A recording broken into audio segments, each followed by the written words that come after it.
And I would like to thank you for those who had been with us for the past 3 sessions.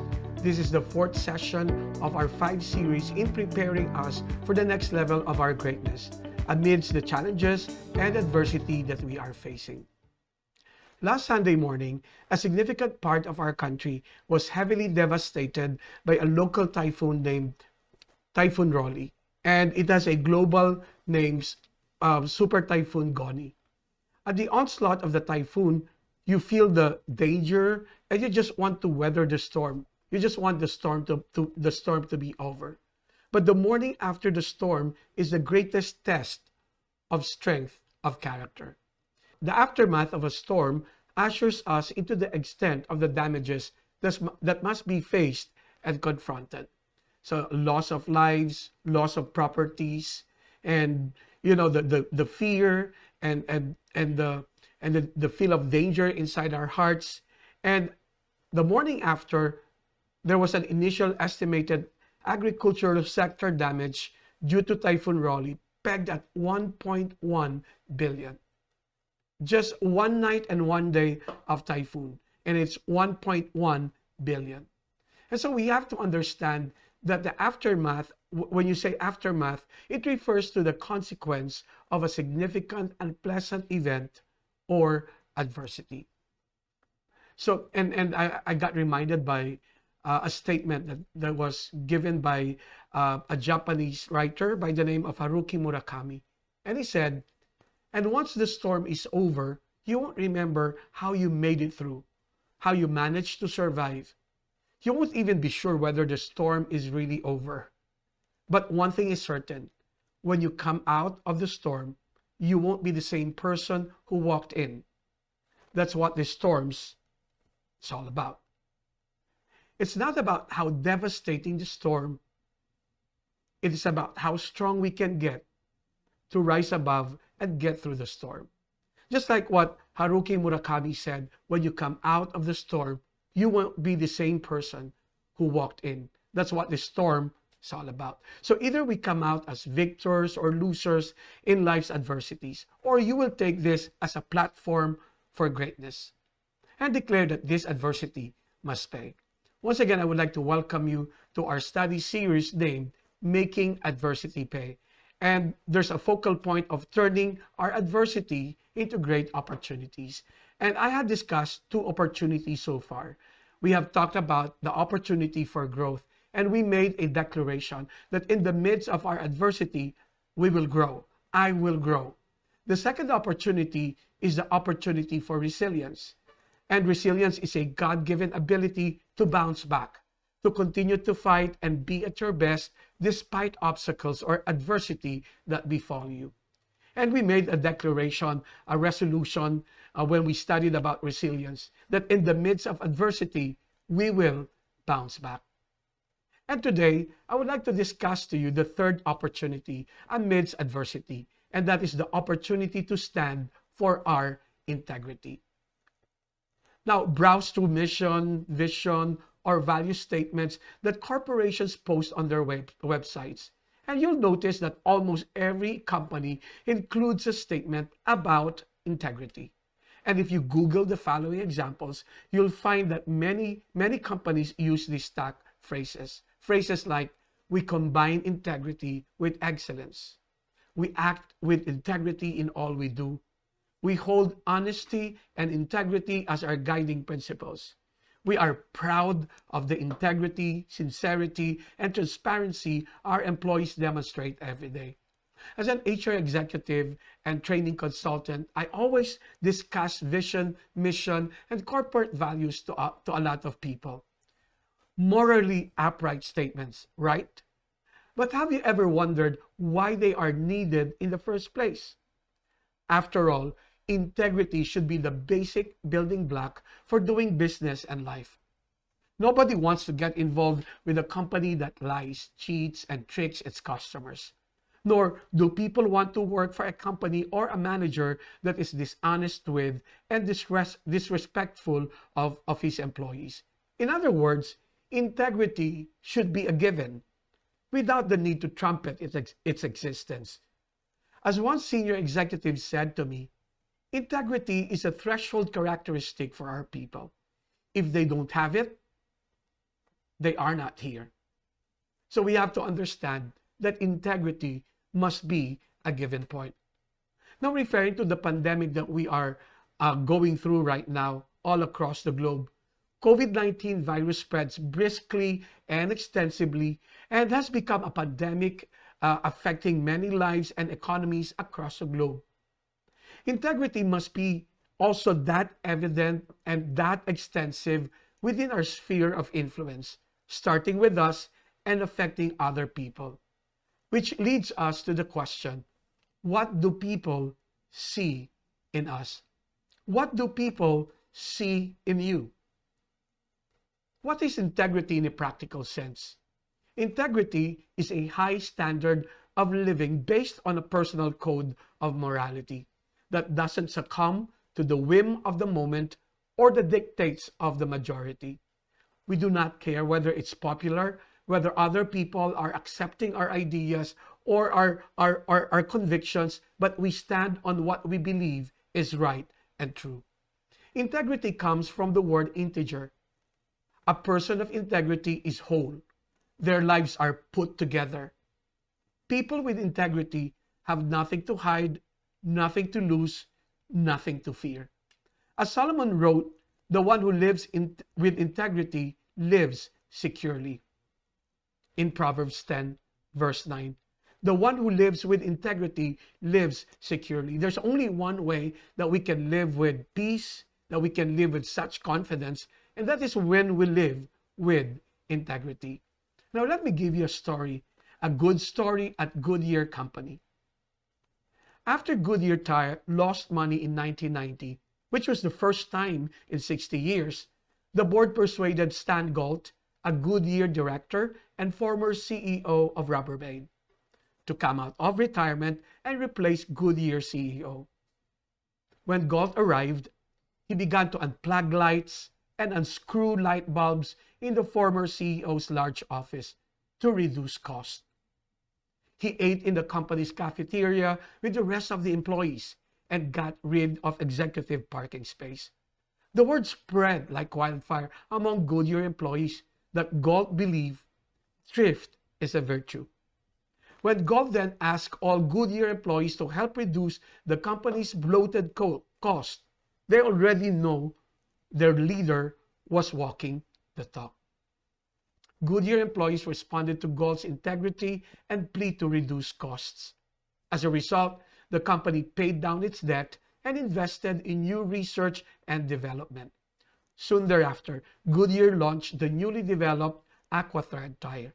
It was a huge success and Goodyear was restored to profitability. If you followed through the story, you can see Stan Galt's leadership, and his leadership could actually be capsulized in this quote that he made. He once said that you have to set the tone and the pace, define objectives and strategies, and demonstrate through personal example what you expect from others. In his quote, Stan Galt was implying that he who has integrity must be whole. He said you have to set the tone and the pace. And you cannot set the tone and the pace if you are not whole. So, because only those who are whole from within can initiate things with such focus and passion. And when it happens, it will just be a natural flow and it will be an effortless doing of things. So he said you have to set the tone and the pace. Define objectives and strategies and demonstrate through personal example. And, demonstrating it through personal example means integrity. So this Goodyear or this good story at Goodyear Company and the effective and highly inspiring leadership of Stan Galt can lead us to appreciate three core principles in showing integrity amidst adversity. And let me start with the first one. The first core principle in showing integrity amidst adversity is to determine your core values.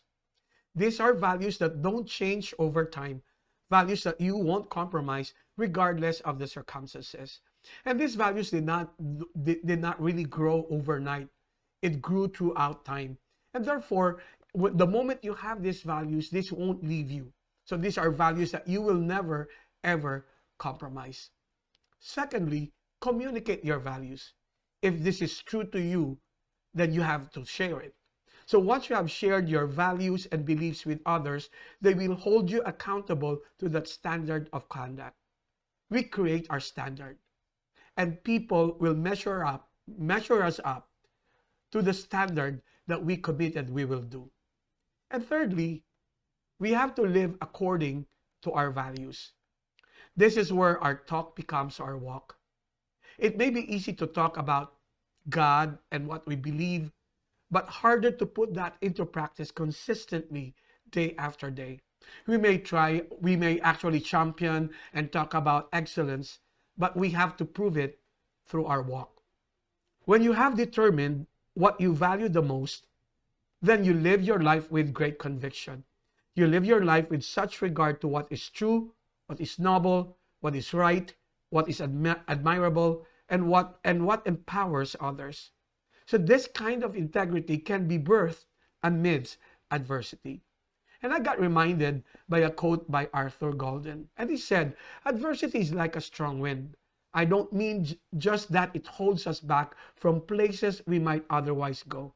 It also tears away from us all but things that cannot be torn, so that afterward we see ourselves as we really are and not merely as we might like to be. So amidst adversity, there may be a lot of beatings and breaking that may happen to us, but what cannot be torn or tarnished would be the integrity that is really set inside of us. No matter what challenges and adversities we are actually undergoing. So I would like to discuss with you very briefly the 4 manifestations of integrity amidst adversity. Number 1, in tempting circumstances, stay away. In tempting circumstances, stay away. I promise you that in the midst of adversity, that your character will be tested, that there will be a lot of temptations that will going on in your mind. In 1 Peter 2:11, it says, "Dear friends, I urge you, as foreigners and exiles, to abstain from sinful desires which wage war against you." Abstain from sinful desires. Stay away from things that will corrupt you. Stay away from things that will actually pull away your character. So that means avoiding situation which you easily fall to temptation in the midst of your adversity. Again, in tempting circumstances, stay away. If you're getting tempted while in adversity, stay away from temptations. Secondly, in authoritative situations, show respect. In 1 Peter 2:13-14, the scriptures say, "Submit yourselves for the Lord's sake to every human authority, whether to the emperor as a supreme authority or to governors who are sent by him to punish those who do wrong and to commend those who do right." In verse 17, it says, "Show proper respect to everyone. Love the family of believers. Fear God. Honor the emperor." Is it interesting that in the midst of the pandemic, it is becoming an issue of respect or injustice all throughout the globe? Because there's a challenge to yield ourselves to each other. And yielding to authority is a mark of a believer. Submission or yielding is not a sign of weakness. It is a sign of self-control. Thirdly, in your sphere of influence, stand for what is right. You have to influence as many people as you can, and start with your sphere of influence. In 1 Peter 2:18, it says, "Slaves, in reverent fear of God, submit yourselves to your masters, not only to those who are good and considerate, but also to those who are harsh." So that means that you have to practice what is right, no matter what happens. Integrity demands that we stand for what is right and the upright thing to do at all times. Never compromise what is right. And fourthly, in suffering, seek God.